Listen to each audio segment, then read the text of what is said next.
কল্যাণী থানার পুলিশের উদ্যোগে ত্রাণ দেওয়া হলো কল্যাণীর চর জাঁজারিয়া, চর যদুপাটি, চর যাত্রা সিদ্ধি, চর বীরপাড়া ও চর মধুসূদনপুর এলাকাবাসীদের। ডিবিসি ছাড়া জলে ভাগীরথীর জল বিপদসীমার উপর দিয়ে বয়ে এসে ঢুকে পড়েছে কল্যাণী ব্লকের কাঁচরাপাড়া গ্রাম পঞ্চায়েতের অধীনস্থ একাধিক এলাকায়। প্লাবনের রূপ নিয়েছে গ্রামগুলো। এই গ্রামগুলি হাজার হাজার মানুষের কল্যাণীতে স্কুল, কলেজ, অফিস, আদালত, বাজার, হাট, এমনকি হাসপাতালে যাওয়ার জন্য যে পথ দিয়ে যাতায়াত করে তা আজ জলের তলায়। মাঝ বরাবর একটি খাল, যার উপর দিয়ে একটি কাঠের ব্রিজ, জলের তোরে তাও গেছে ভেঙে। ফলে বড়সড় সমস্যায় এই গ্রামগুলির কয়েক হাজার পরিবার। গত ৩-৪ দিনে প্রবল বর্ষণে একেতেই চাষের জমি জলের নিচে, ক্ষতি হয়েছে ফসলের। তার মধ্যে ডিবিসি ছাড়া জল যেভাবে এলাকায় ঢুকে প্লাবনের রূপ নিয়েছে, তাতে বড়সড় সমস্যায় পড়েছে তারা।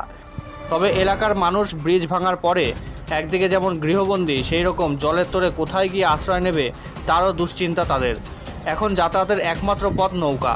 জলবন্দী বিপদে পড়া এই মানুষগুলোর কথা মাথায় রেখে এবার তাদের সহযোগিতা করার জন্য উদ্যোগী হলেন কল্যাণী থানার পুলিশ।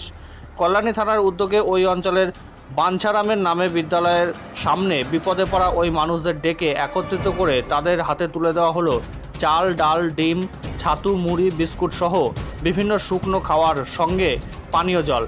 পুলিশ প্রশাসনের এই উদ্যোগে খুশি এলাকার মানুষ। আরেকবার জানাই, কল্যাণী থানার পুলিশের উদ্যোগে ত্রাণ বিতরণ দুর্গতদের মধ্যে। ডিবিসি ছাড়া জলে ভাগীরথীর জল বিপদসীমার উপর দিয়ে বয়ে এসে ঢুকে পড়েছে কল্যাণী ব্লকের কাঁচরাপাড়া গ্রাম পঞ্চায়েতের অধীনস্থ একাধিক গ্রামে।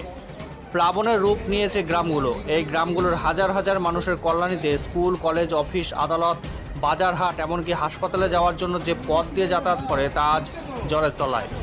মাঝ বরাবর একটি খাল, যার উপরে ছিল একটি কাঠের ব্রিজ, জলের তোরে তাও গেছে ভেঙে। ফলে বড়সড় সমস্যায় গ্রামগুলোর কয়েক হাজার পরিবার। গত ৩-৪ দিনের প্রবল বর্ষণে একেতে চাষের জমি জলের নিচে, ক্ষতি হয়েছে ফসলের।